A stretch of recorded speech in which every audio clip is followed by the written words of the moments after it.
नगर परिषदेचे प्रभाग क्रमांक 4 मधील अधिकृत उमेदवार राष्ट्रवादी काँग्रेस शरदचंद्र पवार गटाचे अधिकृत उमेदवार असलेले मोहसिन बाबू शेख हे विजयी झालेले आहेत. मोहसिन भाई, किती मतांनी तुमचा विजय झालेला आहे? साधारणतः 202 पर्यंत मत पडले एक्स्ट्रा. मला 202 मताने मी विजयी झालोय. एकंदरीतपणे या विजयाचं श्रेय कसं आहे, कुणाला द्याल?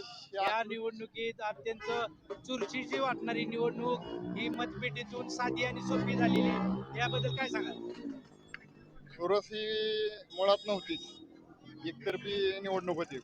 परंतु भाजप जे दहशतवादाचा मुद्दा पुढे करत होती, खरी दहशतवाद कोण होते, दहशतवाद कोणाचा होता, हे अकलूजकरांनी मताच्या रूपातनं दाखवून दिलेलं आहे आणि विकासालाच प्राधान्य दिलेलं आहे.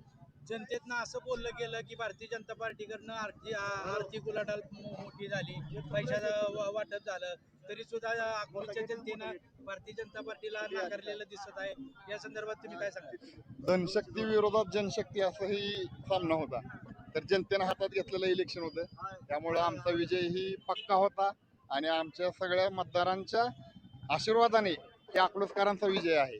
सोलापूर जिल्ह्याचे पालकमंत्री जयकुमार गोरे ते भारतीय जनता पार्टीचा माळशिरस तालुक्यातला कार्यकर्ता या निवडणुकीसाठी झटत होता, पण ते अक्षरशः फेल गेल्याचे दिसत आहे. त्या संदर्भात काय सांगा? आता ते त्यांचं कामच नसल्यावर फेल जाणारच आहे. ज्या पक्षाचं म्हणजे शिवरत्न परिवाराचं काम होतं, मोहिते पाटील परिवाराचं पूर्वीपासून काम होतं आणि इथं तळागाळात काम करणाऱ्या कार्यकर्त्यांची फळीचं काम होतं.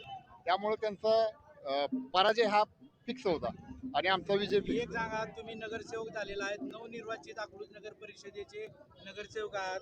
कामाला कधी सुरुवात करताय? कामाचं विजन काय असणार आहे? तुमच्या डोक्यात काय काय कल्पना सध्या गोंगावत आहे? आता सध्या तर लगेच आजच झाले निवड, त्याच्यानंतरची चर्चा पुढे होईल.